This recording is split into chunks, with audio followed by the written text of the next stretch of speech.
That baby is crying so loud. I heard the unmistakable sound of a lock clicking. My husband had locked me in the storage shed with our 3-month-old daughter. Outside, snow was falling and the cold was biting. Please open the door! I banged on the door and shouted, but there was no response. Soon, I heard the sound of a car starting from the driveway next to the shed. It seemed my husband had left. The shed, located on the north side of our yard, never got any sunlight and had no heating. It was freezing. How could he lock up his own daughter, just 3 months old, in such a place and leave?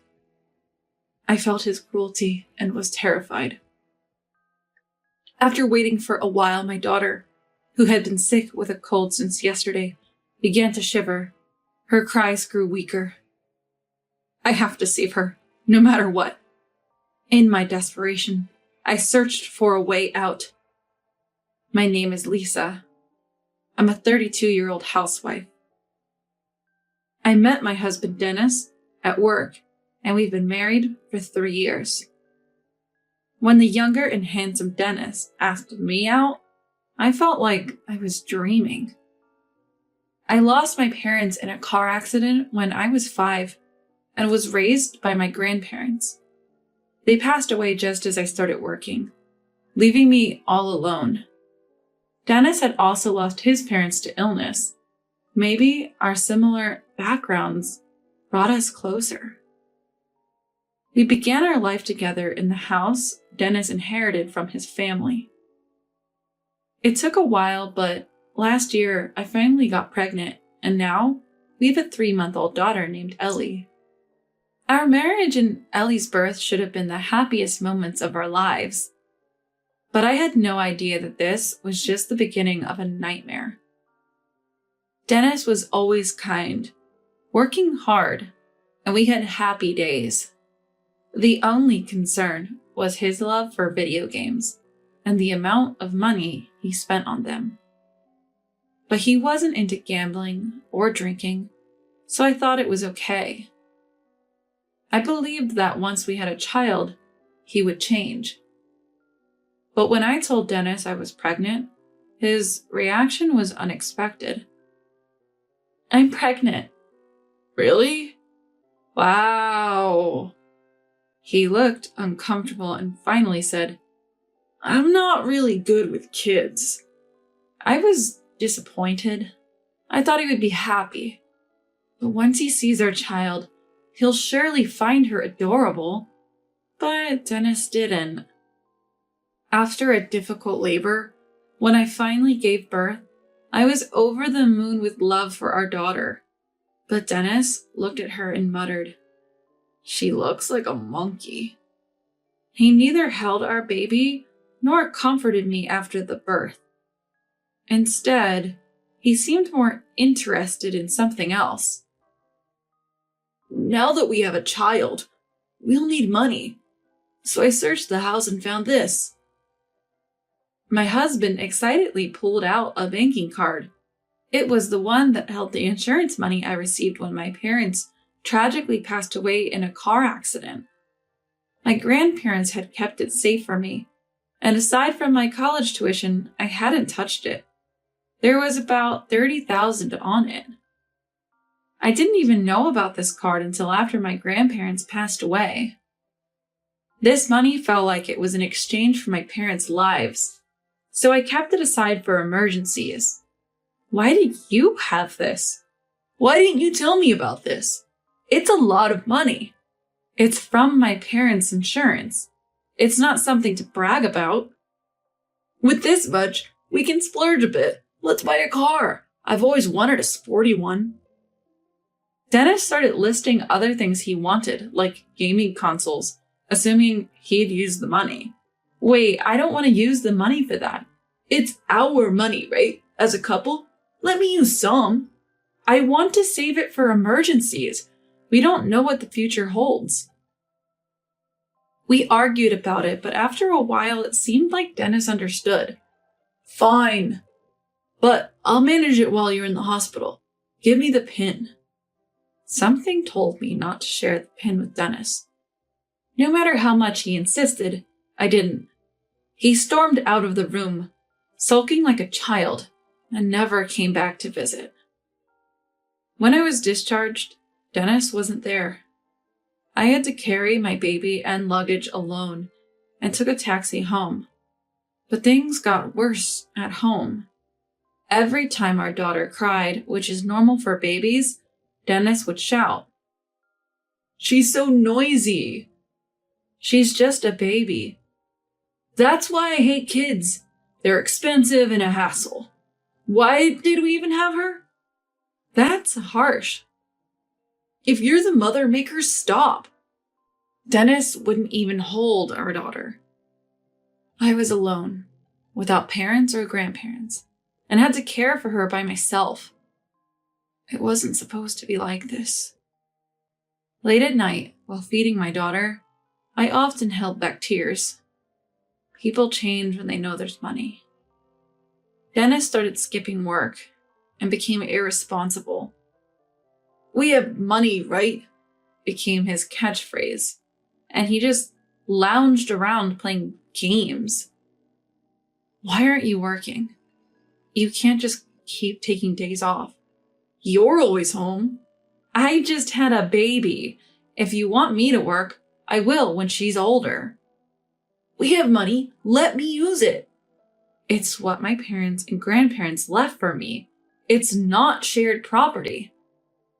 We fought daily about money. Our daughter, sensing the tension, cried constantly. 3 months after she was born, Dennis quit his job. One evening, our daughter, who had been feeling unwell, started crying. My daughter, who had been suffering from a cold and had had a fever since the day before, started to get upset and cry. "She's so loud." "She's sick and has a fever. Make her stop." I tried to soothe her, but she cried louder. "That's it." In a fit of rage, Dennis dragged us into a storage shed in the freezing winter. "Stop it!" I heard the lock click. "Open the door. Ellie has a fever." If we stayed in this cold shed, something terrible might happen to Ellie.